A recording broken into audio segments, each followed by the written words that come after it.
Well, they know police are watching, but despite that, a Wave 3 News undercover operation catches the drug dealing still going on, right out in the open, not far from where kids spend their days in childcare. Our Wave 3 News investigation finds full-service drug house flourishing right out in the open in a part of Louisville that is trying to turn things around. But is it working?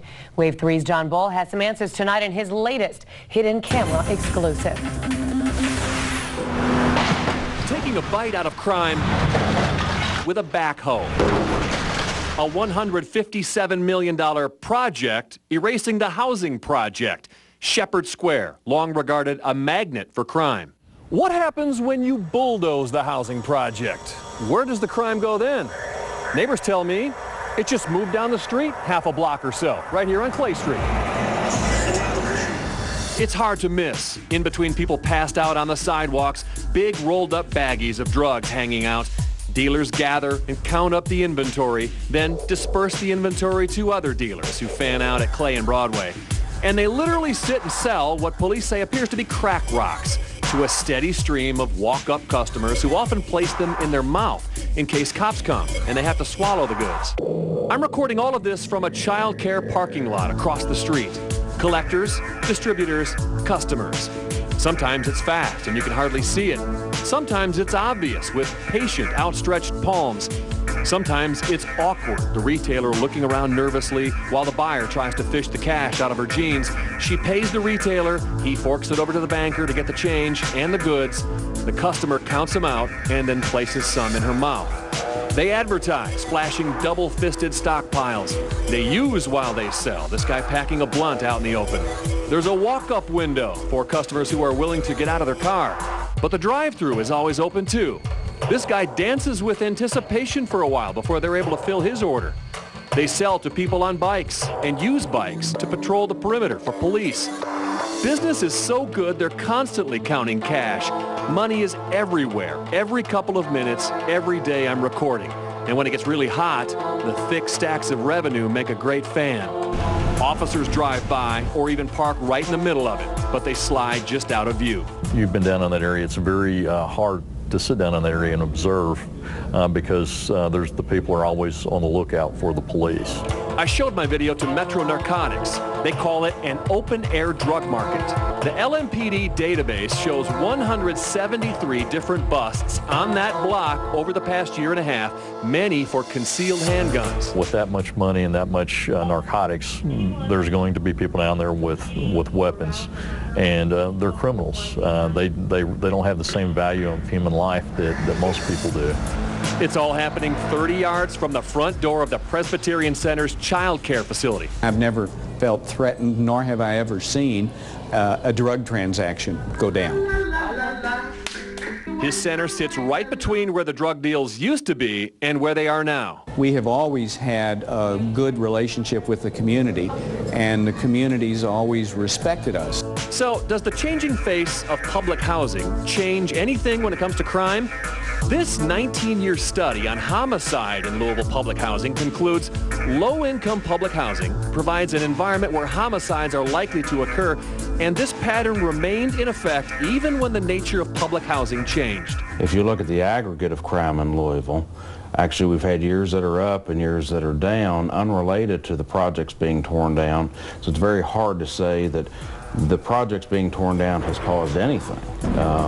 But yes, I'm sure there is some temporary displacement. In the middle of my investigation, a 40-year-old man was stabbed to death right there at Clay and Broadway.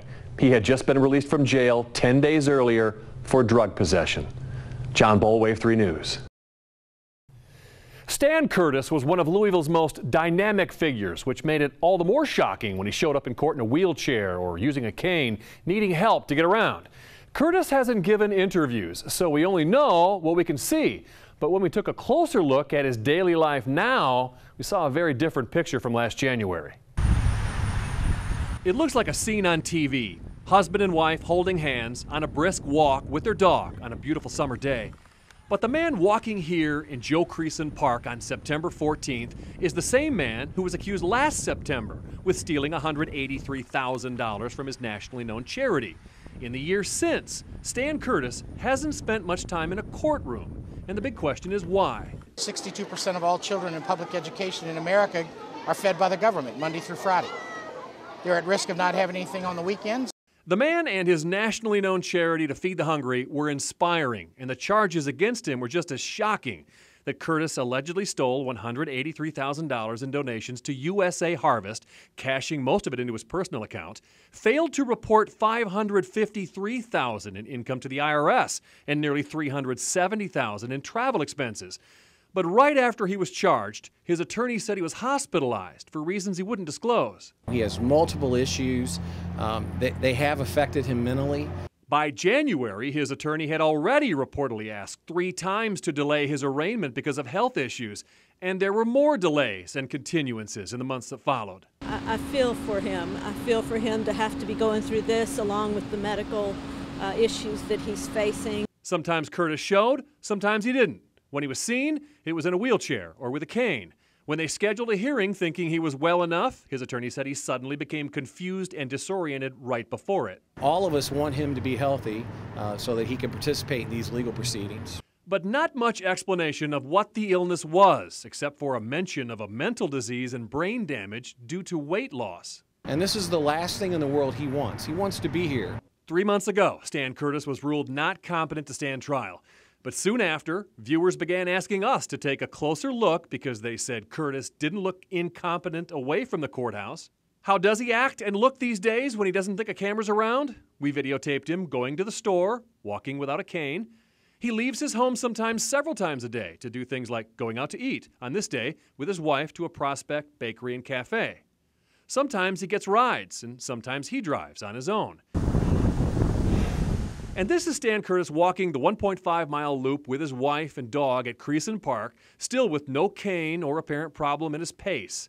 We found his life doesn't look much different from the lives many people lead. Hey Stan, it's John Boel with Wave 3. Hey, how are you? Hey, I gotta ask you a couple of questions get your side of a story I'm working on, okay? Yeah, I don't know what you're working on. Well, I'll tell you what I'm working on. Your health, how is your health? There's a lot of people who think you're kind of embellishing your health situation to not deal with the court issues, you know what I mean?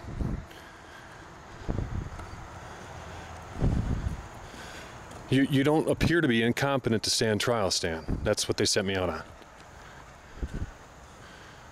Do you have anything to say at all about this? Curtis's attorney says the way Curtis looks and acts has nothing to do with his legal competency. He says a government-retained expert concluded Curtis was not competent in May. As for those who think this does not look like he can't be tried or plead guilty, Cox said, "You're not a physician." He certainly looks dramatically improved over when I saw him being dragged out of the federal courthouse. So we showed the video to former state medical examiner Dr. George Nichols, who often serves as an expert witness in trials. He's walking okay. Nichols said it's impossible to draw a conclusion without neurological tests, but Curtis is clearly in better condition than he was earlier this year. He's capable of walking uphill, downhill, for a distance exceeding several city blocks, unaided. If his cognitive function, if his brain function has recovered to the point that to match his neuromuscular recovery, then he should be competent. Our calls to the prosecutor's office have not been returned. High-profile defense attorney Bart Adams, who's not involved in this case, says it's, quote, highly unlikely, say 1 in 1,000, that Curtis could do the things we recorded and not be legally competent. John Boel, Wave 3 News.